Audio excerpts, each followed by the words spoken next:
The air in the apartment was thick with the scent of burnt coffee, the pot forgotten on the stove, its bitter char seeping into the walls. I stood frozen, my phone trembling in my hand, the screen glowing with a text that sliced through my chest like a serrated blade. Meet me at the usual spot. She's clueless. 8 p.m. It was from Sarah, my fiancée, but it wasn't meant for me. The name at the top of the message, Elliot, burned into my retinas, a name I knew too well. My breath hitched, a jagged sound in the silent kitchen, as the world tilted beneath my feet. How had I missed this? How had I been so blind? The day had started innocently enough, or so I thought.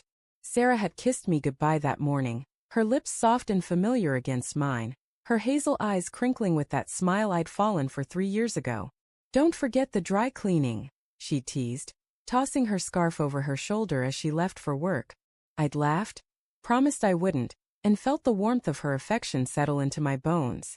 But now, standing in the wreckage of that moment, I realized the scarf wasn't hers. It was new silk, expensive. Nothing like the thrift store find she usually wore. A gift, maybe.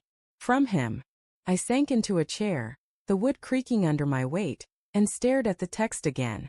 My thumb hovered over the screen, itching to reply, to demand answers, but fear coiled in my gut. What if I was wrong? What if this was a misunderstanding? My mind scrambled for excuses. She was planning a surprise, maybe, or it was a work thing. Elliot was her coworker after all. I'd met him at her office Christmas party, his handshake too firm, his smile too sharp. I hadn't liked him then, but I'd brushed it off as jealousy. Sarah loved me. She'd said it 1,000 times, her voice soft and certain, her hand in mine. But the text stared back, unyielding, and doubt began to fester like a wound. The apartment felt smaller now, the walls closing in with every tick of the clock. I noticed things I hadn't before. The faint scent of cologne on the couch, not mine.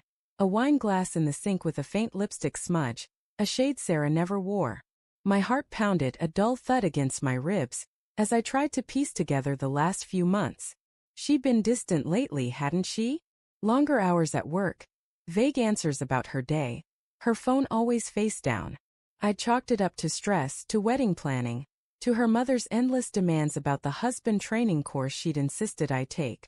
God, that course, hours of humiliating lectures on communication and compromise. Sarah's mother smirking as I fumbled through role plays. Had Sarah been laughing at me too all this time? I stood, pacing the hardwood floor, my footsteps echoing in the quiet. The city hummed outside. Car horns, distant sirens, but inside, it was just me and the suffocating weight of suspicion. I opened her laptop, left carelessly on the counter, and my fingers hesitated over the keys. This was wrong, wasn't it? Invading her privacy. But the text burned in my mind and I typed her password, our anniversary so predictable, and clicked on her email. My hands shook as I scrolled, searching for something, anything to prove me wrong. And then I saw it. An email from Elliot sent last week with a single line. Missed you last night. Same time tomorrow. My stomach lurched, bile rising in my throat. I clicked through more, each one a dagger. You're my escape, he'd written. She doesn't deserve you, she'd replied. The room spun and I gripped the counter, my knuckles white. Anger surged, hot and reckless, but beneath it was something worse, grief raw and jagged, tearing at the seams of who I thought we were. I wanted to scream, to smash the laptop, to storm out and find them at their usual spot. But where was that? A hotel? His apartment? The thought of them together, her hands on him, her laughter shared with someone else, made my chest cave in. I loved her. I still loved her even now, and that made it hurt more.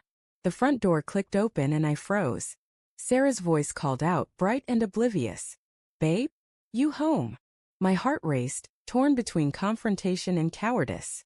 I shoved the laptop closed, the text still open on my phone, and turned as she stepped into the kitchen. Her hair was mussed, her cheeks flushed, and that silk scarf was draped around her neck. She stopped, her smile faltering as she saw my face. What's wrong? She asked, her voice too careful, too practiced. I held up the phone, my hand trembling. Who's Elliot? The question came out sharper than I meant, a blade slicing through the air.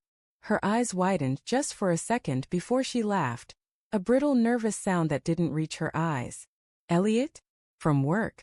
What are you talking about? Don't, I said, my voice low, shaking with the effort to stay calm. I saw the text, Sarah. She's clueless. Who's clueless? Me. Her face drained of color, and for a moment I thought she'd deny it, spin some lie I'd want to believe. But she didn't. She just stood there, her lips parting, no words coming out. The silence was louder than any confession.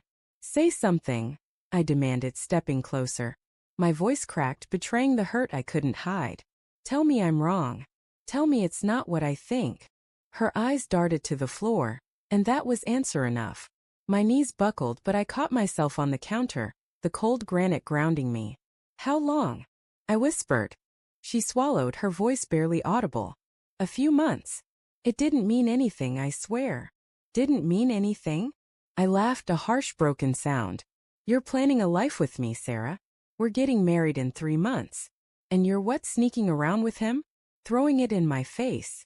I gestured to the scarf, my voice rising. Was this from him? A little trophy. Her hands flew to the scarf, clutching it like a shield. It's not like that, she said, tears welling in her eyes. I was confused, okay? I love you, but things got complicated. He was there and I. Stop. I cut her off, my chest heaving. Don't you dare make this about me not being enough. But even as I said it, doubt crept in. Had I missed something? Had I been too absorbed in work, in the wedding, in her mother's stupid course? I thought of the nights I'd fallen asleep alone, waiting for her to come home, and the pieces clicked into place. She'd been slipping away, and I'd let her. She stepped toward me, her hand reaching out, but I flinched back. Don't touch me, I said, my voice raw. You don't get to do that anymore. Her face crumpled, and for a moment I saw the woman I loved, the one who'd cried in my arms when her dad died, who'd laughed with me over cheap wine and bad movies. But that woman felt like a ghost now, replaced by someone I didn't know. I'll end it, she said, her voice desperate. I'll tell him it's over. I don't want to lose you. But her words felt hollow, like a script she'd rehearsed. I thought of the emails, the texts, the lies piling up like bricks between us. Could I ever trust her again? Could I look at her without seeing him? I turned away, staring out the window at the city lights blurring through my tears. I need time, I said, my voice barely a whisper. But as I said it, I knew the truth, time wouldn't fix this. The betrayal was a wound too deep, and every moment I stayed would be picking at the scab. I heard her sob behind me, soft and broken, but I didn't turn back. The door clicked shut as she left, and the silence swallowed me whole. Hours later I found the engagement ring on the counter, glinting under the kitchen light. Next to it was a note in her handwriting. I'm sorry. I never deserved you. My breath caught, not from sadness, but from the sudden gut-wrenching realization. She'd been wearing the scarf when she left. She hadn't ended it. She'd gone to him.